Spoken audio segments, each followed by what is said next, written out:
நான் உங்கள் சிரிப்பானந்தா. எல்லாரும் நல்லமா இருக்கீங்களா? பூரண சக்தி சேனல் மூலமா உங்களை எல்லாம் சந்திக்கிறதுல ரொம்ப மகிழ்ச்சி. முதல் பயிற்சி உங்களுக்கு தெரிஞ்சிருக்கும்னு நினைக்கிறேன். டயபெட்டிக்காக சொல்றப்ப டயபெட்டிக் போகணும்னு நினைச்சிட்டு செய்யக்கூடாது. இந்த சிரிப்பு யோகாவை எப்போதுமே சிரிப்பு மந்திரத்தோட நம்ம துவங்குறது தான் வழக்கம்.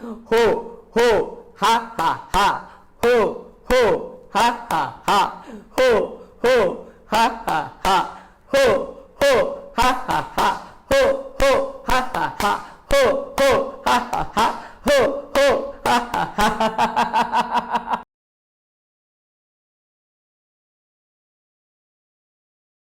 உள்ளங்கால் பாதிக்கப்படும், பாதம் பாதிக்கப்படும். பார்த்தீங்கன்னா நிறைய பேர் அறுவை சிகிச்சை மேற்கொள்கிறாங்க. இதெல்லாம் கொஞ்சம் கொஞ்சமாக அதை எடுத்துடுவாங்க. ஏன்னா செல்கள் உயிரிழந்து போகுது, அடியில் போய் காலில் போய் தங்குது.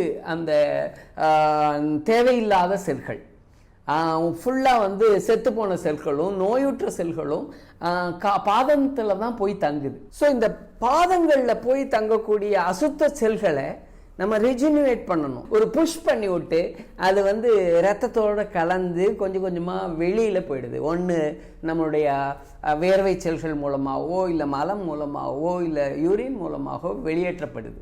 அப்போ புது செல்கள் அந்த இடத்துல குடி போகுது. அதனால் டயபெட்டிக்கு குறைக்கிறது மட்டும் இல்லாமல் டயபெட்டிக்னால் வரக்கூடிய விளைவுகள், கிட்னி பாதிக்கப்படும், ஹார்ட் பாதிக்கப்படும், இதுமாரி பல ஈரல் பாதிக்கப்படும். இதெல்லாம் இல்லாமல் அங்கேயே நிறுத்திடுது. இந்த பயிற்சி கேரளாவில் ரொம்ப ஃபேமஸ்.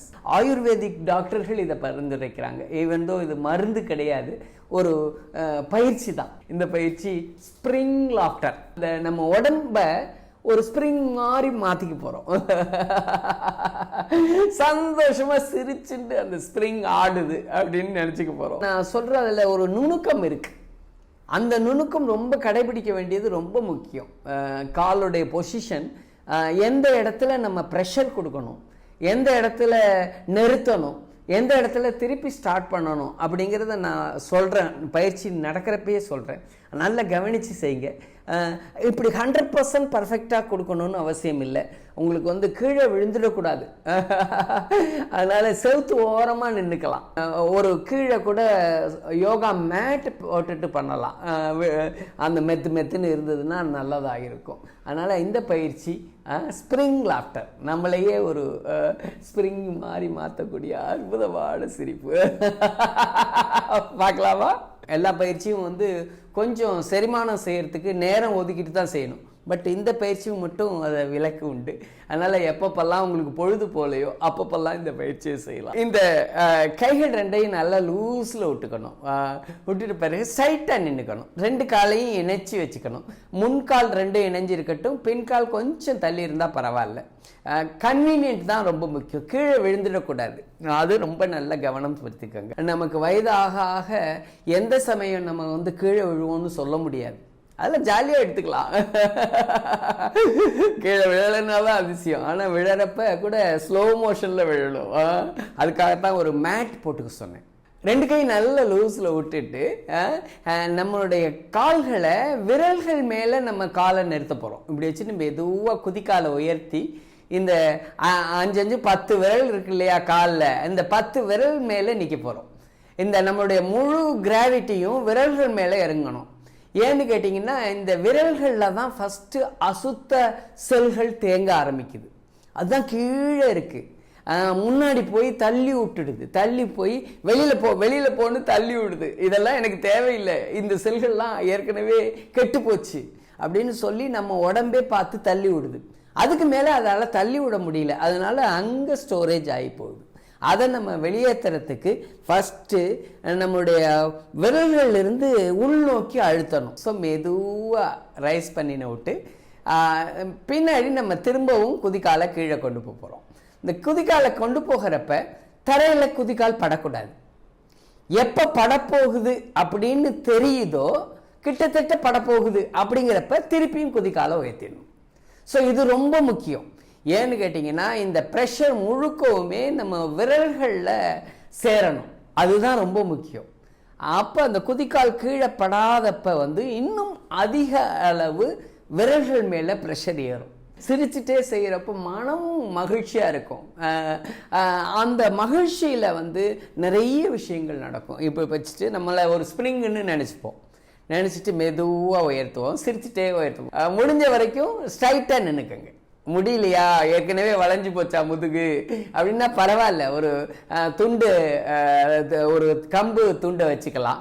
அல்லது ரொம்ப முடியலையா, ஸ்ட்ரைட்டாக நிற்க முடியலையா, நீங்கள் ஒரு செவரை பிடிச்சிக்கலாம். வெயிட் முழுக்க பாதங்களில் விழணும், விரல்களில் விழணும். அது மட்டும் ஞாபகம் வச்சுக்கோங்க. சும்மா ஒரு சப்போர்ட்டுக்கு செவரை பிடிச்சிக்கலாம், ஒரு சேரை பிடிச்சிக்கலாம், இல்லை யாரையானும் சும்மா தானே ஹஸ்பண்ட் இருக்காரு பிடிச்சிக்கோங்க. மெதுவா ரைஸ் பண்ணுவோம் அப்படி வச்சுட்டு. பாருங்க, கீழே படலை, அதுக்கு முன்னாடி உயர்த்திடுறேன். முன்னாடி வந்துச்சுன்னா பரவாயில்ல, நம்ம பின்னாடி அட்ஜஸ்ட் பண்ணி நின்றுக்கலாம். ஸோ பிடிச்சிட்டிங்கன்னா ரொம்ப முன்னாடி போக மாட்டோம், மெதுவாக தரை வழுக்காத பார்த்துக்கங்க. இப்படி வச்சுங்க.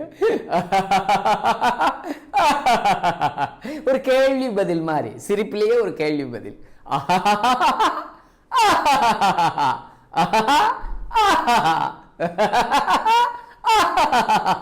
இப்படி ஒரு சந்தோஷமா இருக்கிறதுக்காக நாமளே உருவாக்கிக்க போறோம். குழந்தைய மாறிட்டு செய்ய போறோம். ரெடி? நல்லா லூஸ்ல விட்டுப்போம். ஒரு 5 நிமிஷம் செய்யலாம், 10 நிமிஷம் செய்யலாம். உங்களுக்கு விருப்பம் இருக்கா? நிறைய செஞ்சுட்டே இருக்கலாம், லைஃப் முழுக்கவே செஞ்சுட்டு இருக்கலாம். உடல் ரீதியா, மனோ ரீதியா, உயிர் ரீதியா, ஆத்மா ரீதியா பெரிய மாற்றங்களை ஏற்படுத்தக்கூடிய அற்புதமான பயிற்சி தான் சிரிப்பு. சிரிக்க தெரிந்த விலங்கிற்கு மனிதன் என்று பெயராம். அதனால சிரிக்கிறது ரொம்ப அற்புதமான ஒரு விஷயம். எக்ஸசைஸோடு சேர்ந்து சிரிக்க போறோம். இன்னும் ஒரு முறை நல்ல ஒரு ஆழ்ந்த ஒரு உள்மூச்சு எடுத்துக்கோங்க. மெதுவாக காலை உயர்த்திக்கலாம், சிரிச்சுக்கிட்டே உயர்த்துவோம்.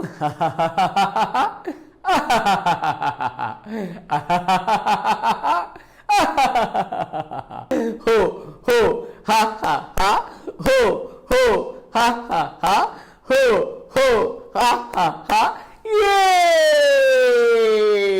Very good, very good. சிரிப்பு உள்ளே, பிரச்சனைகள் வெளியே. வாழ்க வளமுடன்.